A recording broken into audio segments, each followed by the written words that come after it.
Hello, welcome.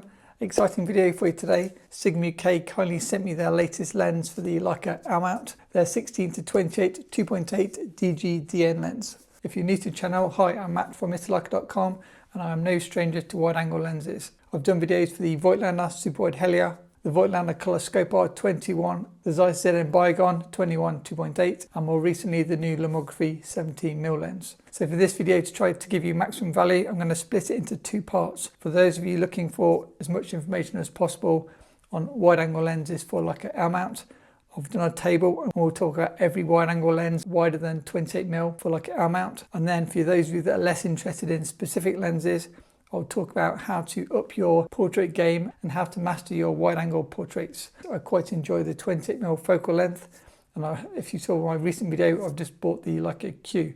So today we're looking at wider than the Leica Q. Stay tuned because the tips I'm going to show in this video will apply to wide angle including 28mm. Okay, so first let's look at the new lens from Sigma. I've got it here on the Leica SL, which is obviously an L mount camera, the same as the Leica CL. How does this lens compare to other Leica L mount wide angle lenses? I've done the hard work so you don't have to, and I've put all the information together in one table. Please hit the like button if you appreciate my tedious searching for all this information. I've tried to do a very simple breakdown of which lens may offer you the best value for money depending on what you need. So if we look at this table, you can see there are 5 zoom lens options. Now my mentality was I wanted to compare all the basic stats and then color code which one was like best in test. Green if it's the best in test, amber or like orange color if it's second best in test. If we look at the focal length, I marked the Sigma in green because it's the only lens to offer you the width of 40mm, and then I've marked the Limix S 20-60 in green because that one gives you the widest focal length, 20-60mm. If we now look at maximum aperture, you'll know if you're a pro photographer, often we need 2.8 as a minimum maximum aperture. In terms of price, I've listed both pounds and dollars from Amazon and B&H. As you can see, the Limix S kit lens, the 20-60, is the cheapest wide angle zoom. The new Sigma DG-DN is the second lightest and the second smallest, both in terms of length and filter size. If you're a prime lens shooter, you've only got 3 options and all of them are made by Sigma. For those of you that only shoot to Leica lenses on your Leica cameras, your widest prime is the 28 f2 Summicron. One question you may have is how good is this lens and what's the sort of characteristics you can get from this lens. This isn't a full deep dive detailed review like some of my other lens reviews. If you get close to your subject with a minimum focus of 0.25 meters, you can actually get bokeh. If you love sun stars, this lens gives absolutely fantastic sun stars in terms of many points on your sun star. The colors from this lens seem true and vibrant. Here is an example photo on the left shot in RAW and on the right with my Leica SL preset applied. And again shot in RAW on the left and on the right with preset applied. Here are a few more examples and these are shot in RAW with no changes to the file at all. All these photos are shot on the Leica SL and as you can see they are sharp and there doesn't seem to be any obvious distortion. So if you've seen this channel before, you'll know I am a portrait photographer, so ultra wide lenses aren't normally my thing for portraits, but they are extremely useful for other aspects of photography. Who would I recommend this lens to? I would recommend them to landscape photographers, architecture photographers and wedding photographers. I think the new Sigma 16-28 is going to be the go-to ultra-wide lens for Leica SL mount shooters who are also wedding photographers. You can have a 3 zoom lens setup. You could shoot with the 16-28 2.8, the 24-70 2.8, and then a 70-200 2.8. And those 3 lenses will cover everything you need during a wedding. If you want something much smaller, use a Leica L to M adapter, and then you can use M mount lenses.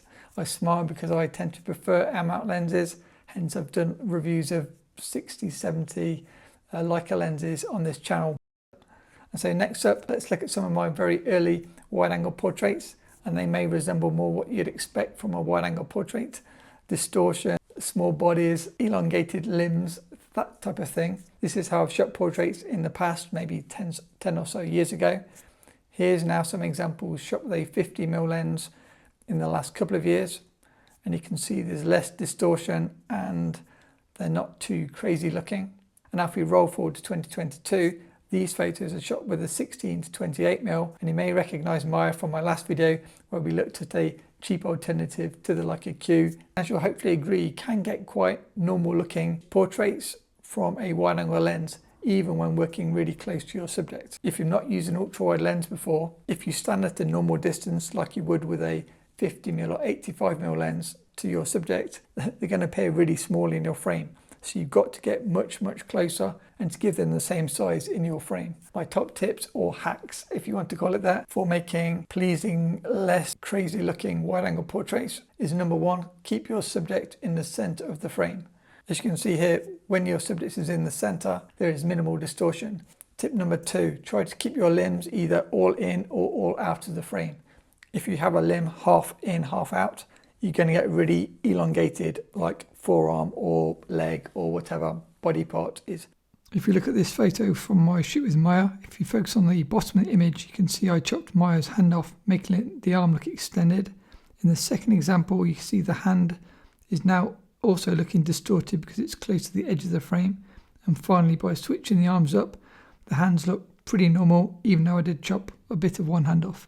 And even with an 80mm focal length, she looks hopefully pretty natural in terms of her dimensions. Tip number three, you need to watch your camera to body angle. If you think of the camera angle as the angle of your camera body, if the camera angle lines up with the body angle, you won't get distortion. If you bring the camera over the person's head, the legs will look shorter and the head will look larger, and it'll give you like a more deformed look. And then equally, if you have the camera below the angle of the model, the legs will look longer and the body will look smaller. And if you get your camera angle really extreme and you're shooting from like a low position on a diagonal, and often they'll end up with like a little P head picture and look a bit weird.